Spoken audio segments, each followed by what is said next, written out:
membuat penting ya, jadi sedikit sekali. Padahal dana itu potensial.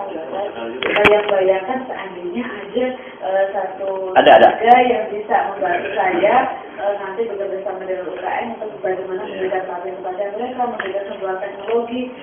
Tapi dikatakan, nah itu dari mana ngurusin video gitu loh. Gimana? Tapi itu menarik sekali. Oh, dan ketika saya juga melihat ada di satu kawasan desa yang ada gunung, rengginang kalau Pak. Biasanya kan berbahan dasar tetap, tapi tidak berbahan dasar ketela. Nah, dari situ saya lihat ternyata ketela itu yang kemudian nanti diberi warna, jadi rengginangnya nggak putih, ada hijau, ada merah, ada apa gitu. Wah, kayak air tadi ya, bisa warna-warni. Itu untuk dibudidayakan, dan itu penting juga. Gimana ya itu lebih diolah. Waktu ada anak-anak KKN itu di sana, anak ekonomi, saya bilang, kamu KKN di situ, dan nyimak lagi bagaimana cara membuat rengginang tapi sampai pemasaran. Ternyata udah jalan. Begitu KKN-nya bubar juga udah itu di situ.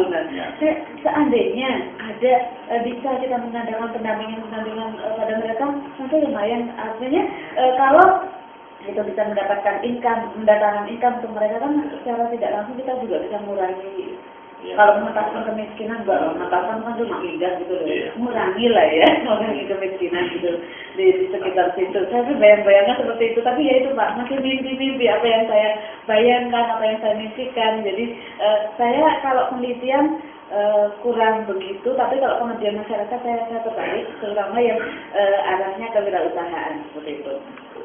Bahkan kadang-kadang kan nanti kalau ospek gimana ospeknya itu jangan benar pukul-pukulan nggak karuan. Ospek itu kok susah banget dong. Cuma ya suruh jualan apa gitu loh, suruh jualan bersihin tangan itu masih kelingan loh, suruh jualan apa nanti omsetnya berapa kan bisa lakukan kita. Jadi bagaimana ospek berbasis kewirausahaan gitu kan, orang mikir gitu daripada bisa dikalungin batu 5 terus ada cinta itu kan goman gitu mulai itu ya kan. Tapi kalau bilangin mahasiswa kamu nurut ya kalau benar kita kalah di era seperti ini karena kita betul-betul pendidikan itu kurang sekali. Di soal matematika juga kita perhatikan. Ibu ke pasar membeli apa pokoknya intinya membeli belanja semua. Tidak bagaimana ibu beternak ayam, kemudian ayamnya menghasilkan telur sekian. Nah, gimana dari soal-soal yang ada di matematika itu mencerminkan kalau kita berproduksi itu kita dapat gitu loh. Sebenarnya kan kita belajar sama membagi-bagikan. Ibu punya roti sekian dibagikan pada rakyat. Belajar bagi-bagian ya, betul. Kenapa sih dari bagi-bagian gitu loh? Tidak produksi gitu. Berusaha gitu. Iya. Benar. Nah itulah.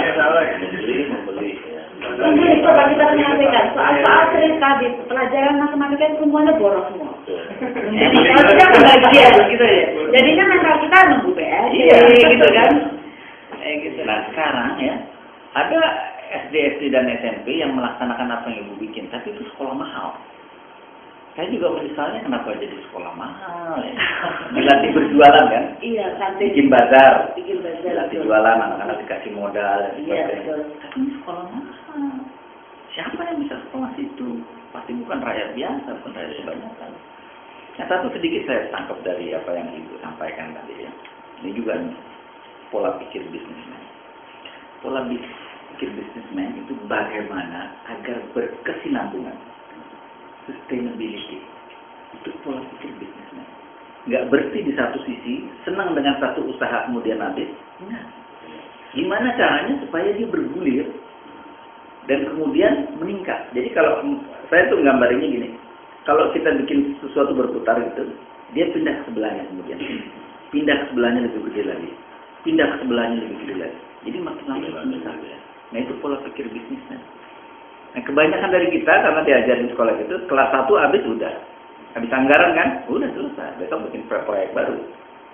Akhirnya yang dulu nggak berkembang.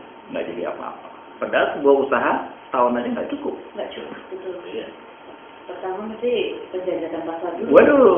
Dan penjajakan pasar itu panjang. Kan saya tuh sama si Budi tuh yang udah. Saya bertugas memompa semangat kan. Jangan berputus asa.